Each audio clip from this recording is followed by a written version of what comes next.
Namo tassa bhagavato arahato samma sambuddhassa. Namo tassa bhagavato arahato samma sambuddhassa. Namo tassa bhagavato arahato samma sambuddhassa. Buddhang Dhammang Sanghang Namasami.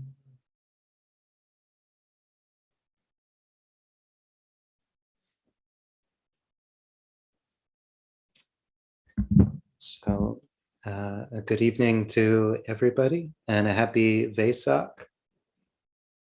So today is a major Buddhist holiday. It's the day celebrating the Buddha's birth, enlightenment, and passing away into Parinibbana. And on this day, it's traditional to recollect the Buddha. Now, this is one facet of the Triple Gem. And so this is something we can do together this evening during the course of this Dhamma talk. And anybody who would like to consider continues sitting afterwards. The recollection of the Buddha is a major aspect of practice. It's a major reflection that's recommended for lay practitioners and monastics alike. But on this day, it has a special significance. There are either 24 or 26 Uposathas in the year, according to the lunar calendar. But only one of them is dedicated to the teacher who made all of this possible, the one who set rolling the wheel of Dhamma, who taught the qualities of truth and revealed the nature of our lives and of the real challenges that we face, but also the solutions to those challenges, so that we could attain for ourselves the very same thing that the Buddha attained. And so it's a very stirring recollection to undertake. And on this day, across the world, this is what people are doing. They're gathering at temples, maybe offering meals or gathering together. They're walking around stupas and holy sites. And so there's no, as with any recollection, there's no one aspect of the Buddha that we're told to reflect upon. And that's fitting, because how could we really know something by just focusing on one aspect of it? And so even the fact that people are gathering now 2,600 years later is an aspect of the Buddha. It's his legacy. It's the proof that however much historians might debate about the specifics of the life and the existence of this particular man and teacher,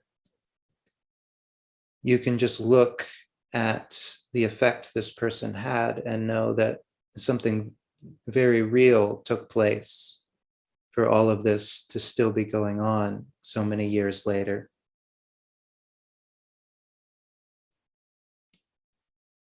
But as I said, the reflection on the Buddha is,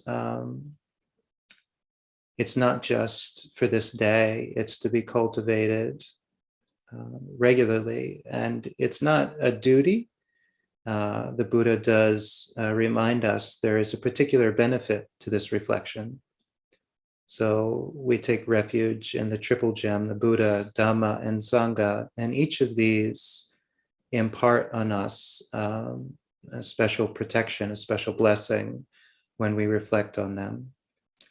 For the Dhamma, to recollect truth is said to be the antidote to fear. And to recollect on the Sangha or the community is said to be the antidote to illness. And to expound upon those two themes would be Dhamma talks and holidays in and of themselves. But tonight, focusing on the Buddha, to reflect on the Buddha is the antidote for dukkha itself. And one might question, why is it? How could it be that reflecting on a man who was born, who grew old, who grew sick and who died, who faced all the same challenges that we face, how could it be that reflecting on someone could be the antidote for that very suffering of aging, sickness, and death, of repeated birth, of a mind caught in craving? How could it be that reflecting on a person could free us from this which even that person faced? But upon further reflection, we might see that how could it be any other way? For the Buddha is not simply a reminder. He wasn't simply one of us who faced all the same challenges, but he's proof that it is possible to be free. And so the Buddha stands in for us as a reminder that liberation is possible. And isn't it the case that the greatest dukkha which we may face in our lives would be just that very notion that we might never be free? The Buddha, simply by virtue of his existence, proves that that is not the case, that liberation is possible, even for somebody born as a human being.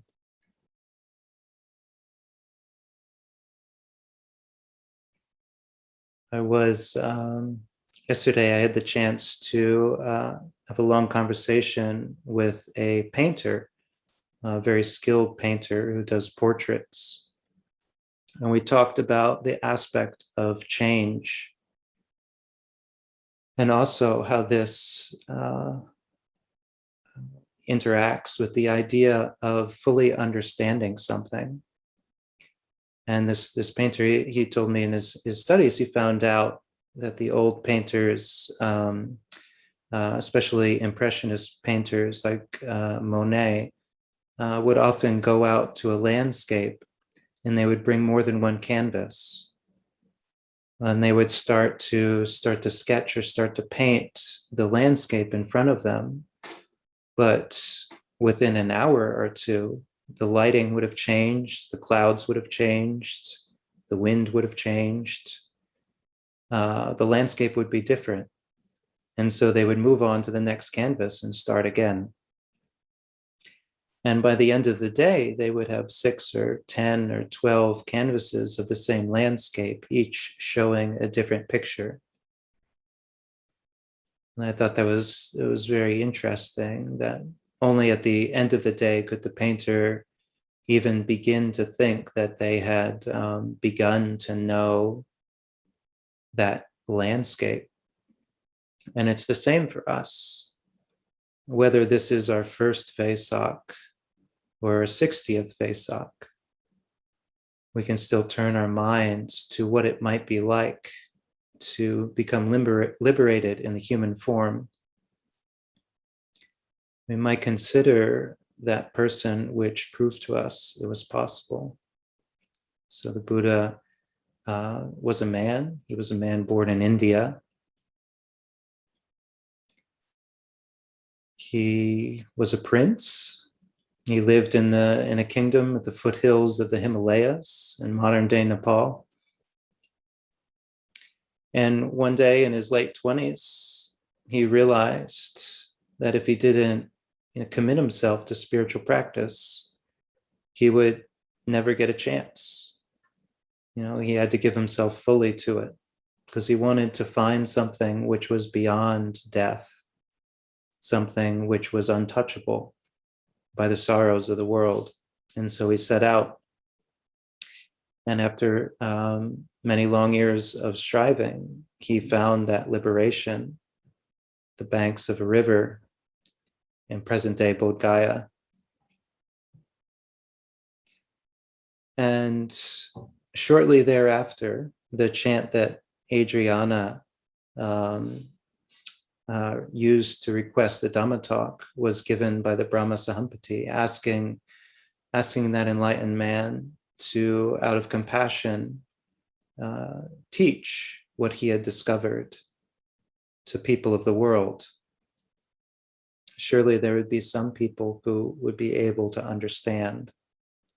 And so for the next 45 years, the Buddha traveled the countryside of India and set up monasteries and ordained monastics and helped people find enlightenment. And then when he was 80 years old,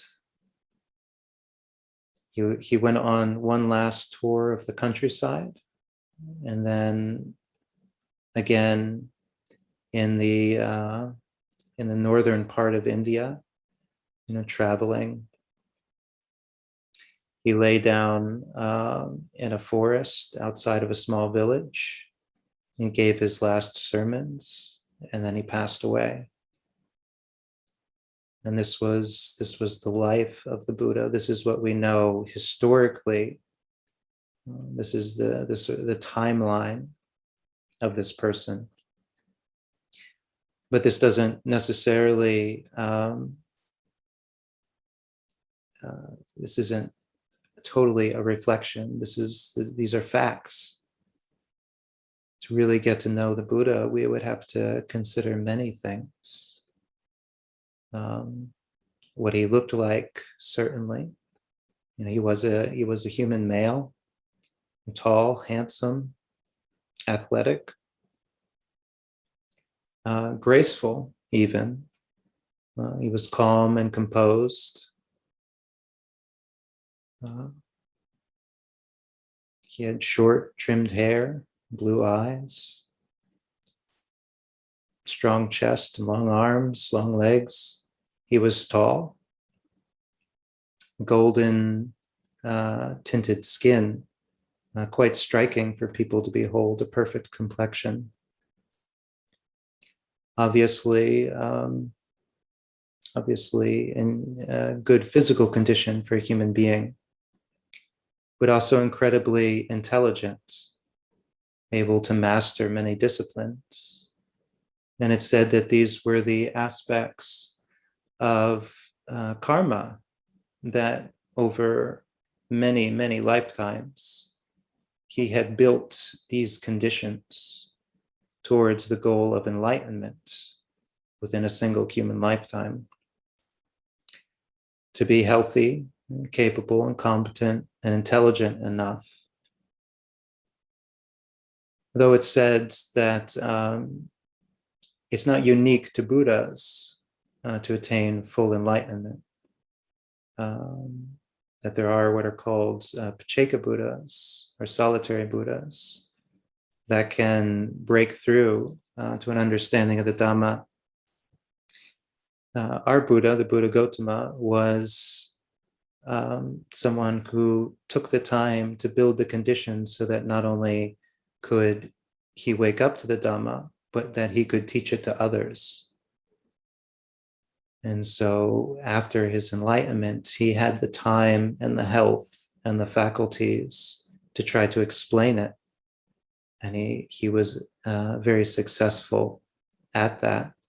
He was able to devise similes, to build frameworks, reference points, everything we know that we call Dhamma, the Four Noble Truths, the Eightfold Path, the basis of success, the faculties, even the steps of meditation, the Anapanasati Sutta, or the Satipatthana, the basis of mindfulness. All of these the Buddha devised from nothing.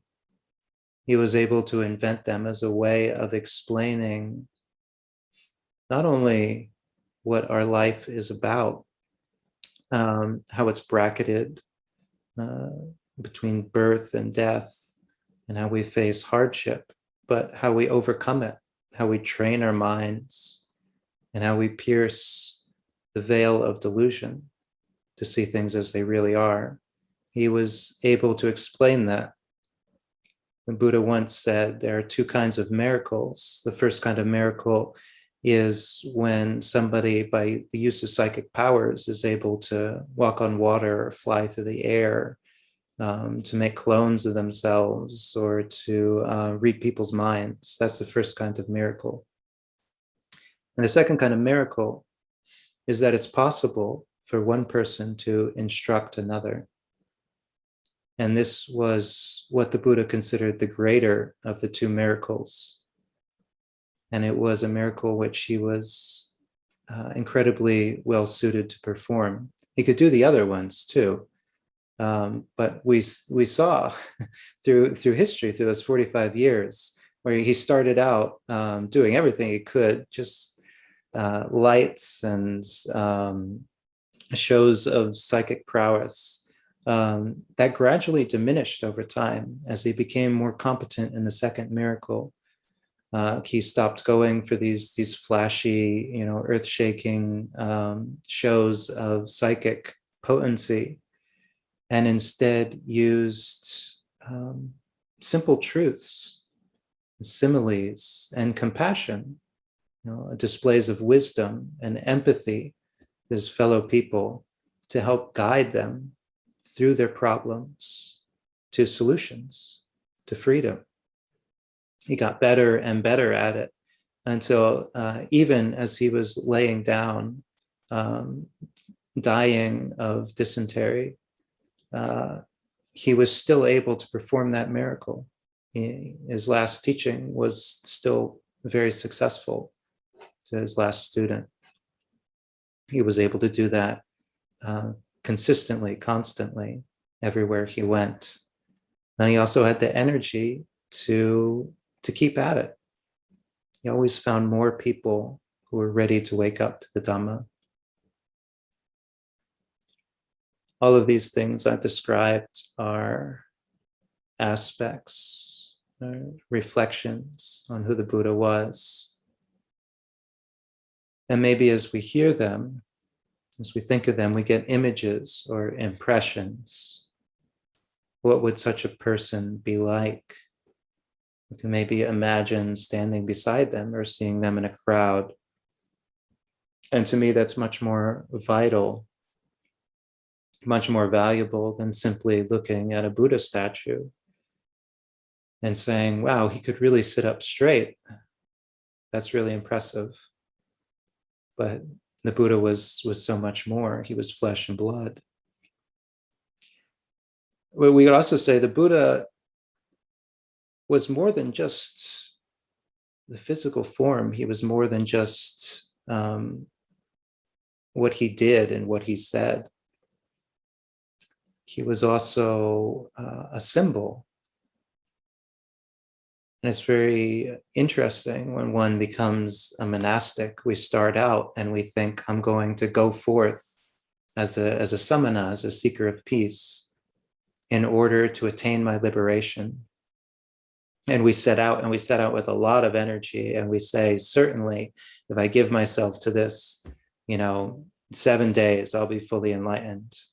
And then 7 days go by and we're like, okay, that it's a little tougher than that, but I think I've got the hang of it. Surely within a year, I'll be done, and then I can relax, and I'll teach everybody. But until then, it's all me. Like I've got to really shut everything else out and practice. But as the months and the years go by, what a monastic starts to experience is that less and less they have an idea of themselves, and more they just have an idea of suffering. The person who is suffering starts to fade, by not reflecting on it, by basically finding the ways to get past our ego.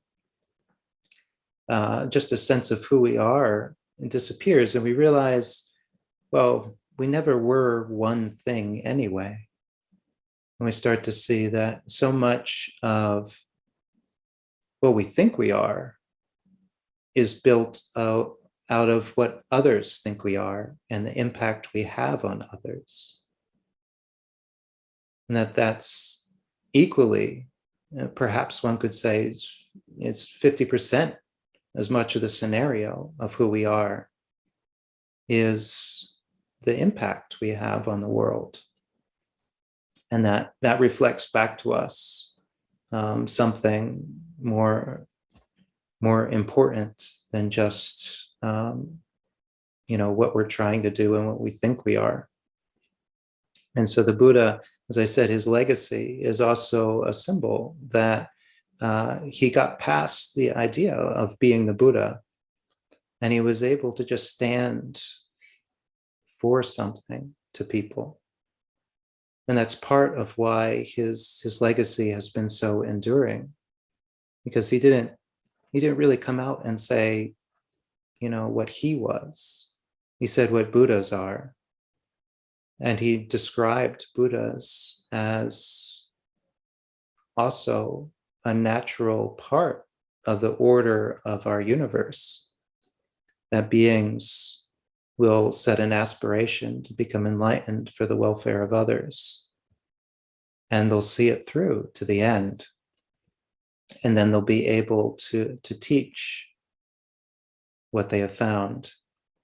And the Buddha said he is not the first, he's not the last, he's just part of this process. And he was able to let go of his sense of being in charge of that process, and just be a Buddha, just stand for something. And what he stood for, as I said, is this capacity we have to get past dukkha. And it's very interesting, I think, what we see is part of the reason reflecting on the Buddha is so good at helping us get past the dukkha in our lives, is because it allows us to do that very thing, to let go of the idea of people and our intentions, to sort of just release our dukkha into the universe and see that it's not our dukkha after all, it's just dukkha. And the Buddha, as he was teaching, he wasn't just solving his own problems. He was simply solving problems. He was solving dukkha. So the Buddha as a symbol is that symbol that in giving ourselves to an intention for liberation is in fact the way to get that liberation. To let go of our dukkha, let it be part of the universe, let it just be natural. And to let go of the sense that it is ours, and to let go of our agenda, and to just let go of craving where it arises, let go of dukkha where it arises, and cultivate the path, and build the conditions for a happy life. That this is all we have to do. We don't have to think of who we are and what we're trying to achieve. And I don't think the Buddha had to think about this either. I think he was just like a craftsperson. I think he was focused on the task at hand, what he had committed himself to do. He was an artist of sorts, and he just dedicated himself to it. And I was thinking today, if one were to try to get to the core of what the Buddha was, of that singular intention that led to everything else, the whole history that played out during the course of his life, one would perhaps look at a particular sutta. And it was, I didn't realize it until I thought of it, but the sutta is called the Mahagosinga Sutta. And in the sutta, many of the most famous disciples of the Buddha are gathered on a full moon night. And they're reflecting that the forest on that full moon night was very beautiful. And they say the sal trees were in bloom. And I think that's it's very interesting. It may well have been another Vesak before Vesak was even celebrated, because the sal trees tend to bloom in April or May. They were in bloom when the Buddha was born. His mother grabbed onto a branch of a sal tree as she gave birth, as is depicted in this mural behind me. And the Buddha laid down between two sal trees in bloom before he passed away. But in this particular night, somewhere in the middle, after the Buddha had attained enlightenment and taught many great and noble beings how to achieve liberation, some of these disciples, Sariputta, Ananda, Mahamoggallana, Mahakassapa, Mahakachana, were gathered. And the Venerable Sariputta said to the gathering, this forest is truly beautiful on this moonlit night, this spring day. And yet I wonder what kind of bhikkhu, what kind of monastic could still improve upon this scene? What kind of bhikkhu could illuminate this sal tree grove? And the sutta it actually doesn't have any concrete Dhamma in it, no structures like the Four Noble Truths or the Eightfold Path. It just has these various monastics talking about their mind's ideal. And this is an idea in the Pali Canon you see pop up here and there, is that when somebody commits themselves to the practice, they're committing themselves to try to achieve their mind's ideal. What is their highest aspiration? And for some of us, that's liberation. And for some, in the birth of the Mahayana, it's actually something even beyond that, liberation for the sake of other beings, and maybe the Bodhisattva path. Nevertheless, we all have this deep, deep aspiration. And each monastic in turn describes what monk they think would illuminate the grove. And they describe someone quite like themselves. Ananda says, well, a monk that learns the Dhamma, remembers it well, and can recite it. Revata says it's a meditator, somebody who can master the jhanas. Mahamoggallana says it's somebody who has mastered the basis of spiritual power and has mastered all of the psychic abilities. And Mahakassapa says it's somebody who has mastered the austere practices, who can be happy in absolutely any circumstance. Each one was describing their mind's ideal, but in describing it, they were also showing that through the practice of the Eightfold Path, they were attaining that which they were seeking deep down. And I think it's a very beautiful image, both of their aspiration, but also the fact that they were becoming what they sought to become. And this is a sign that the Dhamma can work for us.